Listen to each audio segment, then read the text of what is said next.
Welcome aboard to the pilot episode of the 90's Fiesta. For today's topic, it will be about space exploration, with the emphasis on the Galileo spacecraft mission and the Hubble Space Telescope. For today's voice actors, we have Sarah S., Kelsey C., and Katie Elise.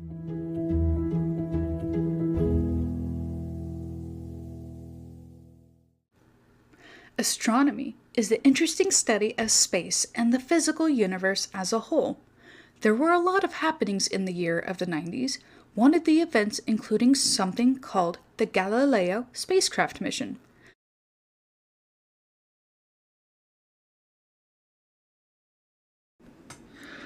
On the year of April 11th, 1991, there was a high-gain antenna that was not working.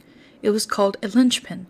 Basically, what the issue was that it was not revolving or turning and was not aligned nicely. We will now be talking about an asteroid called 243 Ida. 243 Ida was discovered in the year of September 29, 1884, but it became very significant in the year of the 90s. Found between Mars and Jupiter, asteroid 243 Ida actually has its own moon that was given the name Dactyl. The Galileo spacecraft captured images of Dactyl.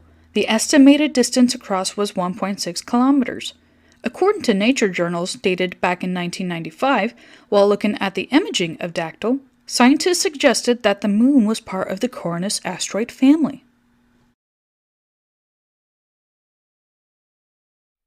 With the Galileo mission, there were many other things that the spacecraft flew by.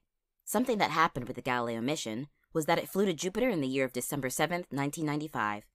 For this, they wanted to check out the chemicals on Jupiter and the Jovian atmosphere. This was to see what the structure of such a thing is. According to the authors of a report called Galileo Trajectory Sign, it explains, Galileo had three major and equally important scientific objectives for Jupiter. 1. To investigate the chemical composition and physical state of the Jovian atmosphere, and 2. To investigate the structure and physical dynamics of the Jovian atmosphere. It was important that the Galileo spacecraft sought this information out, as it is important to know what physical and chemical things on Jupiter and the Jovian atmosphere are like. Now, let us see space exploration events, which is the Hubble Space Telescope. Of course, there's a lot of space happening in space, but we just wanted to discuss all these two important major events. On April 25, 1990, there's an object called IMAX Cargo Bay, ICBC, that took a photo of the Hubble Space Telescope. Astronauts Catherine Thornton and Thomas Ackers had been involved with this.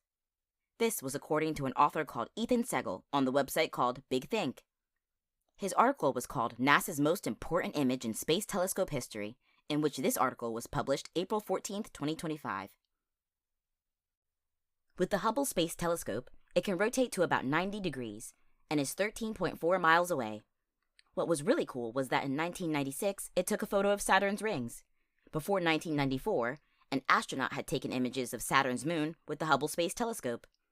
In an article called Hubble Space Telescope Facts, in a research magazine only called Research and Internships, they explain.